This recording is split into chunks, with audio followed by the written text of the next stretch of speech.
सबसे पहले तो आप सभी से क्षमा चाहती हूँ, आने में थोड़ा सा विलम्ब हो गया। और स्वतंत्रता दिवस की आप सभी को बहुत बहुत बधाई और गणेश सर को बहुत बहुत धन्यवाद कि आपने मुझे यहाँ आने का मौका दिया।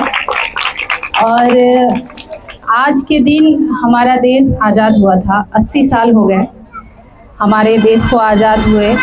और आज के दिन हम अपने महान पुरुषों को, महान वीरांगनाओं को याद करते हैं जिन्होंने हमें आज़ादी दिलाने में अहम भूमिका निभाई। हम आज़ाद हुए अंग्रेज़ों से, ब्रिटिश से।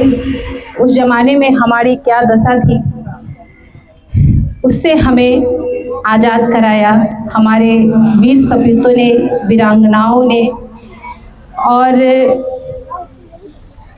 आज के डेट में भी हम कहीं ना कहीं संघर्ष कर रहे हैं। आज़ादी तो मिली, लेकिन आज भी बहुत सारी चीज़ों में हम संघर्ष कर रहे हैं। बाबा साहेब ने, महात्मा गांधी ने, जवाहरलाल नेहरू ने और तमाम भगत सिंह ने, जितने भी हमारे महान पुरुष और वीरांगनाएं हैं जिन्होंने जिस भारत का सपना देखा था, हम अभी तक उसको अचीव नहीं कर पाए हैं। उसको अचीव करने की दिशा में सबसे पहला और महत्वपूर्ण भूमिका जो है वो है शिक्षा की। जब तक हम शिक्षित नहीं होंगे तब तक हम विकसित नहीं होंगे, क्योंकि शिक्षा ही हमारे मन में सवाल पैदा करता है, क्वेश्चन करना सिखाता है और क्वेश्चन के सहारे ही हम आगे बढ़ सकते हैं। शिक्षा सिर्फ इसलिए ज़रूरी नहीं है कि हम पढ़ लिख कर सरकारी नौकरी लें।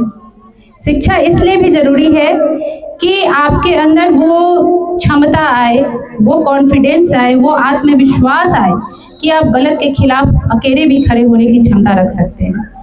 अगर आपके सामने कुछ गलत हो रहा है तो उसके लिए खड़े होइए, लड़िए। गलत चीज़ों को देखना और बर्दाश्त करना भी उतना ही गलत है जितना कोई गलत कर रहा है। तो मैं आप लोगों से यही कहना चाहूँगी कि आप लोगों को अपॉर्चुनिटी मिली है शिक्षा प्राप्त करने की, और गणेश सर जैसे लोग जो इस नकलसी प्रभावित क्षेत्र में भी पढ़ाने का जो जिम्मा इन्होंने लिया है, बच्चों को शिक्षित करने का जो जिम्मा लिया है, इसके लिए मैं बहुत आभार व्यक्त करती हूँ और बहुत बहुत धन्यवाद देती हूँ। और आप लोगों से भी आग्रह है, बच्चों से और बच्चों के गार्जियन से, कि शिक्षा का स्थान सबसे ऊपर होना चाहिए। कोई और काम बाद में, शिक्षा सबसे पहले। कहते हैं कि पढ़ने में मन नहीं लग रहा है, पढ़ाई नहीं हो पा रहा है, लेकिन आप लोगों को मैं बता दूं, पढ़ना सबसे आसान काम है। आपको घर में टेबल चेयर पे एक पेन के सहारे पढ़ना है। पढ़ लिख लोगे, आगे चलकर कुछ ना कुछ अच्छा ही करोगे। अब आप बताओ कि ईंटा ढोना ज़्यादा मेहनत काम है कि बैठ के कॉपी पे लिखना ज़्यादा मेहनत का काम है? तो अपने आप को मोटिवेटेड रखना है, निगेटिव चीज़ दिमाग में नहीं लाना है कि मुझसे नहीं हो रहा है, अभी नहीं हो पा रहा है, थोड़ी देर छोड़ देंगे, थोड़ी देर बाद फिर से ट्राई करेंगे, ठीक है ना। तो कभी भी खुद को कम नहीं समझना है। हर बच्चा अपने आप में यूनिक होता है। हर बच्चे में कुछ न कुछ ऐसी काबिलियत होती है जो दूसरे बच्चे में नहीं है। भगवान ने आपको अलग से कुछ न कुछ देकर भेजा है और आप सब उतने ही बराबर हो जितना कि आपको लगता है कि सामने वाला ज़्यादा अच्छा है। हो सकता है कि सामने वाला पढ़ाई में अच्छा हो, आप डांस में अच्छे हो, आप सिंगिंग में अच्छे हो। भगवान हमेशा कुछ न कुछ आप लोगों को दे कर भेजते हैं। कुछ न कुछ आप में अलग यूनिक होता है। किसी की स्केचिंग अच्छी होती है, किसी का पेंटिंग अच्छा होता है, किसी का ड्राइंग अच्छा होता है। तो बस मैं आज आप लोगों को मोटिवेट करने का ही काम करूँगी और मैं चाहती हूँ कि आप में से आने वाले समय में कोई वैज्ञानिक बने, कोई डांसर बने, कोई पेंटर बने, कोई इंजीनियर बने, कोई टीचर बने और आप लोग इस देश की तरक्की में आपकी सहभागिता हो। और आप लोगों में से, क्योंकि जब हमारे समाज में से कोई एक आगे बढ़ता है तो स्वतः सामने वाले, जैसे हम क्या करते हैं, कोई काम देखा देखी ही करते हैं ना। सामने वाला कोई काम कर रहा है तो हम भी कर सकते हैं ना। तो जैसे अगर तुम मान लो कि तुम कुछ बन जाती हो, पायलट बन जाती हो, इंजीनियर बन जाती हो, तो उसको भी लगेगा कि ये कर सकती हो तो हम भी कर सकते हैं। और अगर तुम कभी कुछ बन जाओ, मेरी आशीर्वाद है कि आप लोग हमेशा आगे बढ़े, कुछ करें, लेकिन आगे बढ़ने के बाद पीछे पलटना भूलना नहीं है। पीछे पलट के देखना है और अपने से छोटों को प्रेरित करना है आगे बढ़ने के लिए। कभी किसी को भी कभी डिमोरलाइज नहीं करना है। अगर कोई बच्चा नहीं समझ पा रहा है, जैसा कि मैंने कहा कि हर किसी में कुछ ना कुछ यूनिक होता है।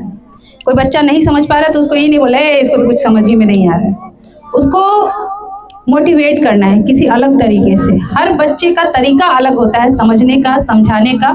और ये मैं टीचर्स से भी आग्रह करना चाहूँगी कि अगर कोई बच्चा नहीं समझ पा रहा है तो अपना थोड़ा तरीका बदले। हर बच्चा समझेगा, लेकिन उसको कभी भी किसी भी बच्चे को डिमोटिवेट ना करे, आगे बढ़ाने का काम करे, क्योंकि बच्चे जितना कर पा रहे हैं वो अपनी क्षमता से आगे बढ़कर कर पा रहे हैं। और बस आप लोगों से यही कहना चाहूँगी, आप लोग अच्छे से पढ़ाई करें, बेहतर भविष्य की कामना करती हूँ आपकी। और आप भी जी तोड़ मेहनत करें, मन लगाकर पढ़ाई करें और अपनी सहभागिता एक बेहतर समाज का निर्माण करने में करें, हमारे देश के उज्जवल भविष्य के लिए करें और देश निर्माण में अपनी सहभागिता जरूर निभाएं। यही मेरी आप सभी से कामना है और बहुत बहुत धन्यवाद। आज इंडिपेंडेंस डे की आप लोगों की बहुत बहुत कॉन्ग्रेचुलेशंस और बहुत बहुत बधाई। Happy independence day, thank you so much. और बहुत बहुत माफ़ी चाहती हूँ कि आप लोगों को इतनी गर्मी में खड़ा करा कर रखा इतने देर तक, उसके लिए sorry and thank you so much.